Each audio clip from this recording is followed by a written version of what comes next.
So, what up, peeps? You know who I am, what I do, types of videos that I make. And we're going to start this off with a little bit of critical race theory. Actually, kind of. So, Bill Maher had Ben Shapiro and Malcolm Nance on his show. It's a pretty viral clip. And for those of you who don't know, they started talking about critical race theory. Ben Shapiro pretty much defined it as it is defined by the people who created it. And, Nance decided. He's like, yeah, I agree with it, but he didn't just agree with with the definition as it is. He agreed with all the applications of the definition. For those of you who don't know, it's kind of like critical race theory, in simpler terms, states that America was founded upon racism, built upon racism. Racism is it exists within all of its structures, within all of its systems, and that America's systems exist to hold black people down.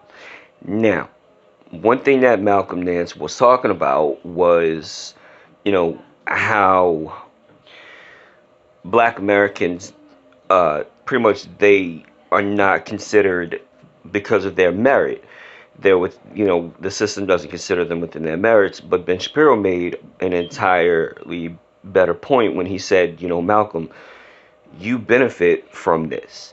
You want to tear the system down that you're benefiting from. You have the merit that you have right now, be it within the system that you're trying to tear down. It's kind of hypocritical. And, there was a point where, because if anybody knows anything about Ben Shapiro, he can take a debate and win a debate because it's always about, logical arguments with him. And it's never really emotion, which he did show a little bit of emotion because Malcolm Nance was being a complete tool shed. But Malcolm Nance, he brought up things like slavery. He brought up things that had nothing to do, like he said, you don't know viruses. And Shapiro's like, what? I'm kind of confused. And he goes, yeah, you're right, all the time, Malcolm Nance said. Malcolm Nance even took the cheap shot of is this the type of stuff you say on your show because it sucks?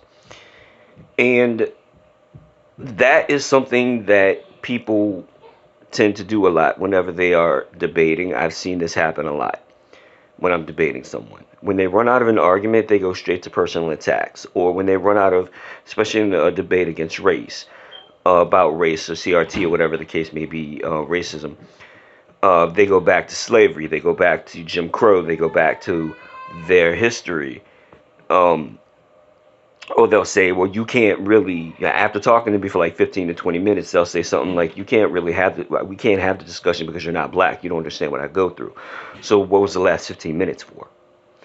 Is the question that I always have.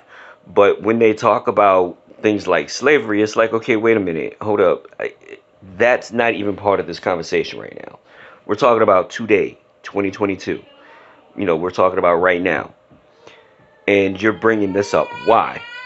Well, when somebody brings up in a conversation about something totally not having to do with, slavery or Jim Crow, and somewhere they get frustrated and start bringing up slavery, it's because that issue gets them pity points.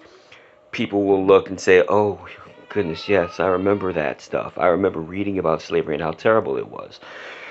Now, Malcolm Nance, he's like, well, I just want people to teach history. But my question to that would be, which history? Because I'm starting to see CRT as their CRT, which is their history, the people who support it.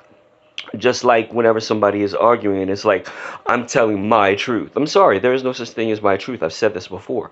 There is the truth, just like there is the history that exists.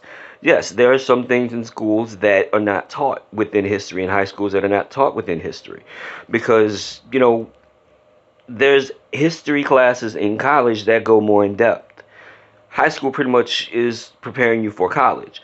So yeah, not every little detail is going to be, taught. But here's another thing.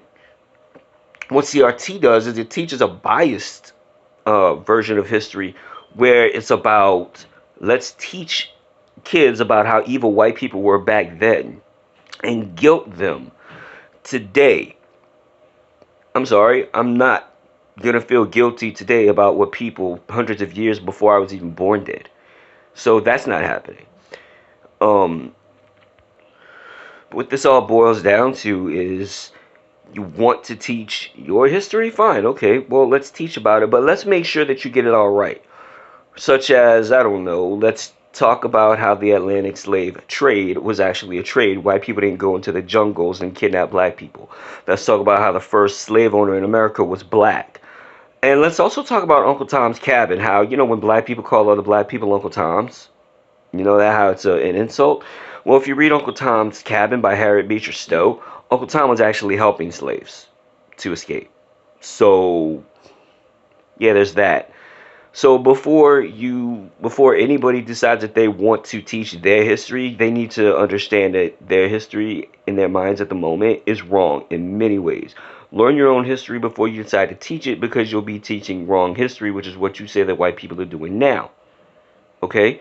So before you decide that you're gonna go and ramble off about how evil white people are with all these, you know, horrible accusations of what white people are today because of what white people are back then, learn what black people were like then, just like white people were like back then. Understand that not every single thing you have to say, because you want white people to tell the whole truth. Well, I want black people to tell the whole truth too. Whenever you're teaching history, I want all history to be taught the way that it actually happened. And that's my thing. So CRT, you can go kiss my behind because you're full of it. And I love you guys. Y'all have a good one. I have things to do. Mwah. Deuces.